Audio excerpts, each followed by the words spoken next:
Today is June 1st and the first day of meteorological summer. That marks the day to which the warmest 3 months on average are now upon us here in the northern hemisphere. June, July, and August. It also marks the beginning of the Atlantic hurricane season. And as of late here, NOAA just released their predictions saying that this year's Atlantic hurricane season could be a little bit above average. So we'll see what happens. We've already had one named storm. Of course, that was Arlene back in April, and the second named storm only during the month of April to ever be on record there. So how about that? Spotty severe weather concerns may be possible over the next few days. We're looking at some cooler temperatures next week.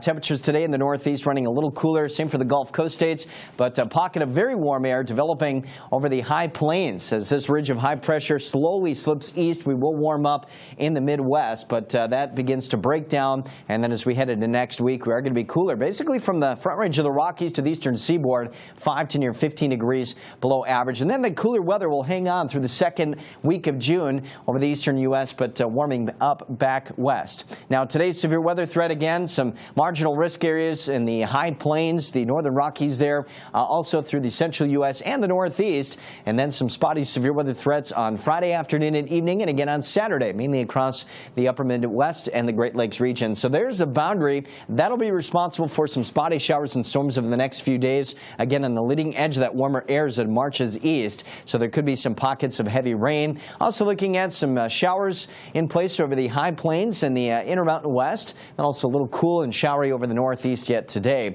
So the best chance of the heaviest rainfall will be found over the central and southern U.S. and then also across the Midwest and the Great Lakes as some of that shower and thunderstorm activity develops. Today in New York, we'll be at 81, D.C. at 82, nearing that 90-degree mark down to the south, but 91 today is the hot spot in Billings. Have a good one.